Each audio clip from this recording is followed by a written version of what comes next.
Today, we are going to talk about 3 backend Django optimizations that will make you rich. Seriously, your MVPs can ride well into monthly recurring revenue of 5 to 6 figures, and you can keep hosting costs low, have huge margins, and enjoy that monthly recurring revenue. Hi everyone, Matt here from Co-Founder Code, where our mission is to help you as a developer live life on your own terms, quit that crappy boss, and turn your annual income into a monthly profit draw. All right, let's jump right into the content. The first Python Django backend optimization that's super easy to make is a setting called ConmaxAge. This setting determines the maximum lifetime of a database connection. So on our SaaS product, we set that setting for 10 minutes. What happens is that one connection is open for 10 minutes and we have multiple users and multiple agents, APIs, bots, etc., talking to the database, and they're all sharing that connection. So it's very streamlined and very performant. If each user and each bot or agent or API was talking to our database for every transaction and opening up a new connection for every transaction, it would get expensive and slow down the database. So ConmaxAge is really easy to configure. It's really powerful. Let's jump into the code and take a quick look. Okay, let's take a look at this super easy to add performance booster called ConmaxAge. You just add it to your database configuration in your Django settings file. Here it is right here. So for example, here's the database engine, Postgres. Here's your name, your project, or whatever. So this is how we have the database configured.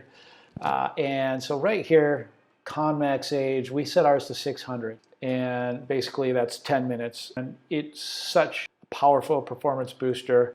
It keeps a connection open for 10 minutes. So all the different users and user agents that are talking to our database are all sharing that connection, which is a huge optimization for performance. Here is the monitoring for the Amazon RDS database on production. You can see this is for the last week. Our CPU utilization is amazing. Our database connections usually max out around 4. Now there are 4 connections going at any given time, and there are multiple users and multiple applications talking to the database through only those 3 or 4 connections. It's very powerful, very inexpensive.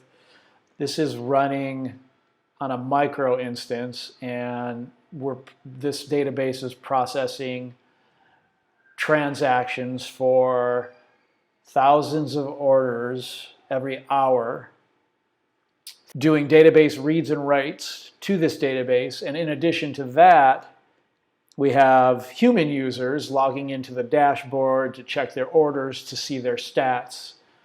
So there's plenty of reads.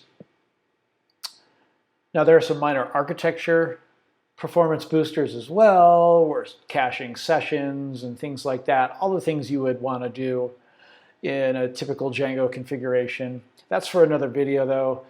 This video was just wanting to convey ConmaxAge as one of those single really powerful performance boosters, so you can save your database connections and pool them in a way where many users can share a connection, and that really boosts database performance. The next super easy backend Python Django optimization is called SelectRelated. SelectRelated results in a single, more complex query versus multiple queries hammering on the database.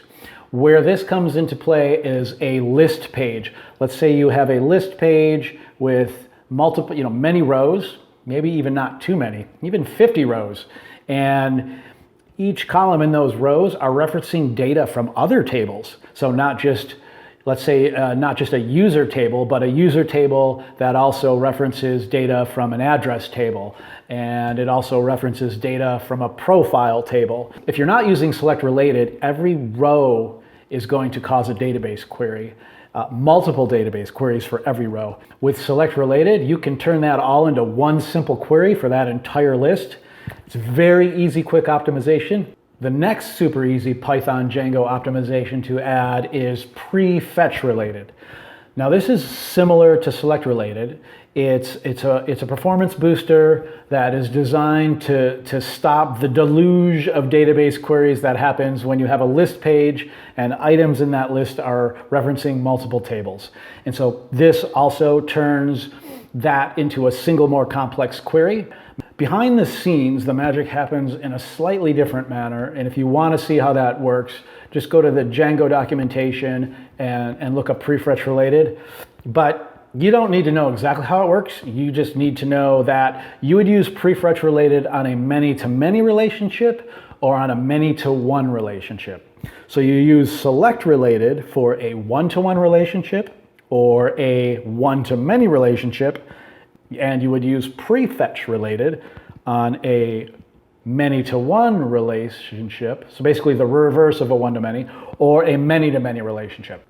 Let's jump into the code and take a look at how powerful this is.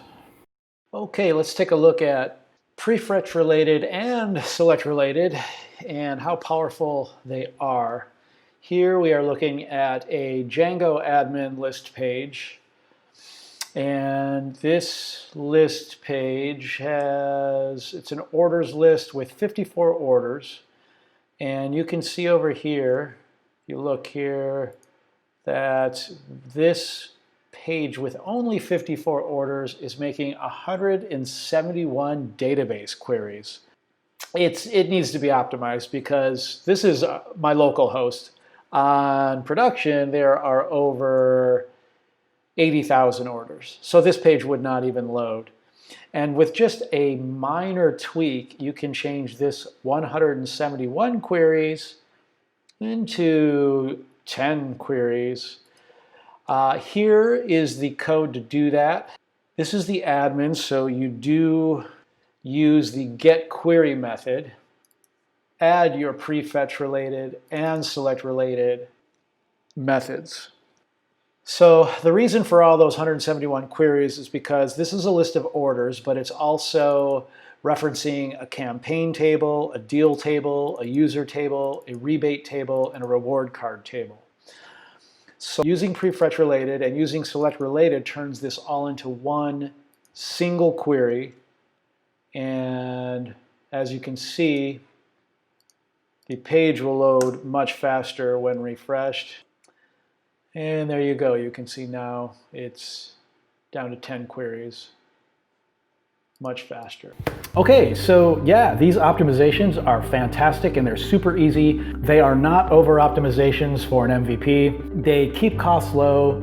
They keep your performance flying. We use these with great success on our SaaS product, which is doing, it's well into 5 figures a month now. And the costs, we're running this SaaS product on AWS, and our hosting costs right now are $70 a month. So we're paying $70 a month for a SaaS product that transacts thousands of orders every day, and it costs $70 a month to run. These optimizations are partly why that is happening. So yes, please, in the comments, let us know some of your performance boosters.